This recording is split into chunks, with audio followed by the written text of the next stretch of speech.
This was not a good night for the president. Everything he touched was a loser. Trump hasn't been this embarrassed since he found out there was a Donald Trump Jr.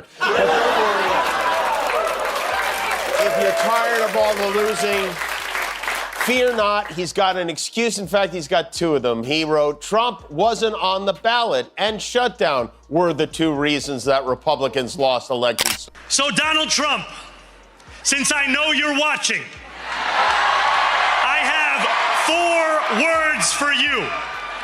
Turn the volume up. When Jimmy Kimmel's razor-edged humor collides with Zohran Mamdani's calm and methodical precision, it's not just Trump getting roasted, it's his entire act coming undone. Kimmel strikes with punchlines that sting like truth in disguise, while Mamdani slices through the noise with facts so sharp they leave no room for denial. Together, they transform the political chaos into pure comedic gold.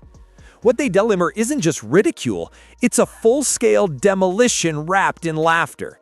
Because when satire and honesty join forces, even the loudest man in America can't drown out the echo of his own unraveling. We are on day 35 of the government shutdown, now tied for the longest shutdown since the last time Trump shut the government down. This morning, he threatened to delay SNAP benefits to the 42 million Americans who... We're seeing right now what the Trump agenda portends for New Yorkers. This is a man who ran a presidential campaign on the premise of cheaper groceries that is now trying to cut SNAP benefits to make it even harder to afford those same groceries. And we have to protect the New Yorkers with the least from the attacks from the man with the most. Kimmel's brilliance doesn't lie in how he mocks, but in how effortlessly he delivers. He takes Trump apart with the calm confidence of someone who's been studying the same overblown ego for years. Each punchline lands like a perfectly timed jab, powered not by rage, but by amusement. Because really, how can anyone stay angry at a man who's turned national leadership into the longest-running improv sketch in American history? Kimmel doesn't yell, he grins, observes, and lets irony do the talking. He wrote, Trump wasn't on the ballot and shutdown were the two reasons that Republicans lost elections tonight. Now, if Republicans had won and he wasn't on the ballot, would he take credit for that? Oh, yes, he definitely would, but he lost. And then he posted this. He posted, and so it begins, which was either a response to Mamdani winning the mayoral race or he just sat down on the toilet. Zohran Mamdani isn't chasing laughs. He's chasing logic that cuts deeper than any joke. While Kimmel swings with humor, Mamdani dismantles the illusion one careful fact at a time. He doesn't need volume to command attention. His calmness does the heavy lifting. His strength lies in clarity, in exposing the thin curtain hiding Trump's performance. Where Kimmel turns the chaos into laughter, Mamdani turns it into evidence, proving that sometimes the quietest truths speak the loudest. We will hold bad landlords to account because the Donald Trumps of our city have grown far too comfortable taking advantage of their tenants. We will put an end to the culture of corruption that has allowed billionaires like Trump to evade taxation.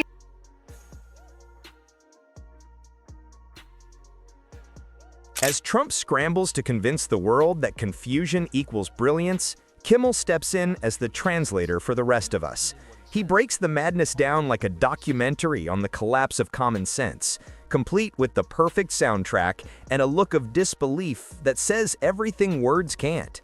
Every time Trump tries to sound profound, Kimmel reminds us that being confusing isn't the same as being complex. He turns Trump's tangled logic into clarity, one smirk at a time. If you're tired of all the losing, fear not, he's got an excuse. In fact, he's got two of them. He wrote, Trump wasn't on the ballot and shutdown were the two reasons that Republicans lost elections tonight. Now, if Republicans had won and he wasn't on the ballot, would he take credit for that? Oh, yes, he definitely would, but he lost. And then he posted this. He posted, and so it begins, which was either a response to Mamdani winning the mayoral race or he just sat down on the toilet. I don't know. And so it begins. And so what begins? Trump loves to play the part of the master strategist, but Mamdani treats that self-proclaimed genius like a math problem that refuses to add up. Every bold statement gets quietly measured against reality, and somehow, reality always wins. Mamdani doesn't argue, he presents. He lays out the pattern, the policy, and the consequence, each observation landing like a judge's gavel in a courtroom of truth. His calm dismantling makes Trump's confidence crumble under its own contradictions. And more so because he wants to distract from what I fight for. I fight for working people. I fight for the very people that have been priced out of this city, and I fight for the same people that he said he was fighting for. And we know that in this moment, it is up to us in this city to show that we can not only fight back against authoritarianism, but we can also fight for. Kimmel knows the secret behind Trump's magic trick. It only works if the audience keeps clapping. So he stops clapping and starts laughing instead. It's the kind of laugh that cuts through the act, inviting everyone to see the show for what it really is. He doesn't expose Trump. Trump does that himself. Kimmel just provides the soundtrack, a mix of mockery and disbelief. If America is supposed to be a drama, Trump turned it into a sitcom, and Kimmel's there to make sure no one misses the joke. Mamdani, on the other hand, skips the punchlines and goes straight to proof. While Trump brags about greatness, Mamdani quietly reveals the receipts. He doesn't exaggerate. He contrasts, and that's where the humor truly hits. Watching him dismantle Trump's claims feels like watching someone calmly pop an indestructible balloon with a pin.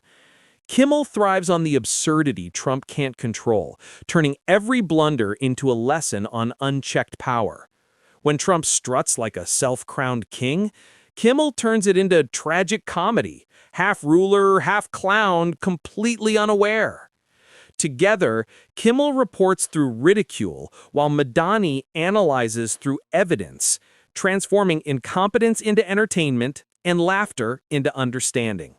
And then his press secretary had to go out there and walk that back because he legally can't do it. It really is amazing. The president says one thing, the White House says another entirely different. It's like the one hand doesn't know what the other tiny, bruised, makeup-covered, greasy, genitalia-grabbing, Sharpie-stained baby hand is doing. And also, hey, you just think about how cruel a person has to be to cut off food to 42 million people. It's the kind of thing that makes you go, oh, no. Mamdani digs deeper, revealing the machine behind the illusion. He shows how the polished slogans hide policies that shine on the surface but rust underneath. While Trump sells nostalgia dressed as victory, Mamdani reads the fine print. He doesn't insult, he deconstructs. His words don't just echo, they linger. By the time he's done, what Trump calls winning looks more like losing painted in patriotic colors. Kimmel's timing is his weapon. He knows when silence speaks louder than a punchline. His raised eyebrow says more than outrage ever could. He doesn't need to shout. He just points, laughs, and lets truth do the rest. Mamdani's tool, meanwhile, is composure. Trump feeds on noise and reaction, but Mamdani starves him of both. It's like watching a fire suffocate without oxygen. He doesn't argue, he neutralizes. Slogans fall apart under the weight of data, and Trump's so-called strength is revealed for what it is: loud confidence hiding quiet confusion. Well, I'm looking forward to showing the power of an example here in New York City, an example of what it means to not just diagnose the despair in working people's lives as the cost of living crisis, but to deliver on it. And that's the contrast between myself and President Trump. He's someone who ran an entire presidential campaign on the promise of cheaper groceries and is now, as the president, making it harder for Americans to afford. Kimmel thrives on the spectacle of Trump's contradictions. One minute he's saving democracy, the next he's threatening it. The irony writes itself. Trump provides the material, and Kimmel simply unwraps it for the audience, one absurd moment at a time. Each contradiction becomes another episode in The Emperor's New Press Conference. Mamdani, meanwhile, approaches the chaos like a scientist studying a failed experiment. He doesn't mock Trump's words, he maps them. Every claim is traced to consequence, every boast tested against fact. Kimmel turns delusion into laughter, Mamdani turns it into clarity. Together, they're a perfect storm. One exposes the theater, the other explains the script. Watching Kimmel break down Trump's contradictions feels like watching a blooper reel narrated by common sense. He highlights the irony of a man who craves loyalty yet dodges accountability, who loves the spotlight but can't withstand the truth's glare. It's not like Trump doesn't care about people. I mean, he has a lot of empathy. He's feeling especially bad right now for the family of the newly decrowned Jeffrey Epstein pal, the now former Prince Andrew. Prince Andrew in the UK has had his royal titles stripped away because of the Epstein scandal. I know you're close to the royal family there. Do you have any thoughts on that? I feel very badly. I mean, it's a terrible thing that's happened to the family. That's been a tragic situation. And it's too bad. I mean, I feel bad. Mamdani brings balance, where Kimmel brings relief. Kimmel's laughter feels like therapy for a nation that's been gaslit too long, while Mamdani provides the quiet closure that comes with understanding. He filters Trump's noise into coherence, turning contradictions into lessons. His calm explanations transform political theater into transparency. He doesn't just call out the act, he decodes it, showing exactly how the illusion survives and why people mistake chaos for leadership. Kimmel's jokes are the release valve for disbelief. Every laugh is a sigh of collective sanity. The absurdity doesn't need exaggeration, it's already surreal. Kimmel's not making fun of Trump, he's narrating reality that's funnier than fiction. Mamdani doesn't turn it into comedy because the truth itself is tragic enough. His humor is quiet irony, the kind that lingers long after the laughter fades. He doesn't make people laugh at Trump, he makes them wonder why they ever believed him. When truth walks in with calm confidence, it doesn't need applause. It simply exists. You know, I think that his threats are inevitable. I also know that it's time we actually call this for what it is. This has nothing to do with safety. It has to do with intimidation. If it was safety, President Trump would be threatening to deploy the National Guard to the top 10 states of crime, 8 out of which are all Republican-led, but because of that party, he won't actually be doing so. So you say you won't be intimidated. How do you stand up to it? I think there's a number of ways. The first thing is you actually utilize the courts. You stop treating things as being law just by virtue of the fact that President Trump is saying them. You can look at the example of California, where you find the Attorney General, the governor, and the mayor of LA coming together, filing a lawsuit. Kimmel loves pointing out the poetic chaos in Trump's world. Every time he declares victory, there's a headline proving the opposite. Each boast arrives with its own contradiction built in. Kimmel connects those dots with the amused precision of someone too seasoned to still be shocked. He treats Trump's timeline like a badly written movie, full of continuity errors and missing logic. Mamdani, however, keeps things grounded. He reminds everyone that behind the spectacle are real people paying the price. While Trump turns leadership into entertainment, Mamdani reminds us that policy isn't a punchline, it's a promise. Every broken one costs more than applause can cover. Kimmel destroys through laughter, 1,000 tiny punchlines cutting through bravado, while Mamdani dismantles through truth, showing that this isn't politics, it's performance art gone wrong. Watching Kimmel roast Trump feels like watching a bloated superhero movie finally admit it's just a cartoon. Family he feels bad for. The ones losing their food stamps, they're going to be fine. Don't worry about it. This is like Bill Cosby feeling bad for R. Kelly, okay? Prince Andrew lost his royal status. He's been demoted to, I think he's the Archduke of Frimplepants now or something. Trump's claimed that he doesn't know Prince Andrew, and yet there are dozens of photos of them together. Here's just one of the many. I don't know if, what happened to Andrew in that photograph, but here's one of then Prince Andrew walking away from Trump. And look who else is in the picture, peeking in from the corner. You got convicted sex trafficker. Mamdani's version of destruction is quieter but far more lasting. He dismantles Trumpism not with rage, but with reason. He shines light instead of throwing fire, exposing the scaffolding of fear, manipulation, and hollow promises.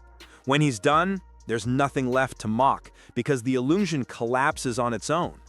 Kimmel's laughter cuts deep because it's honest.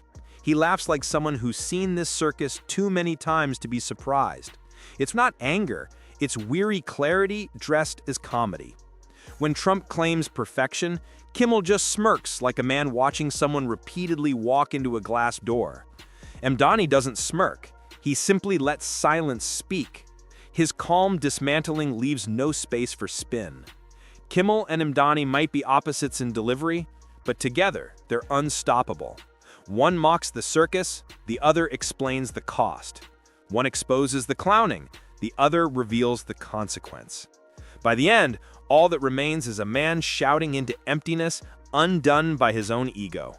Donald Trump said that I should be arrested.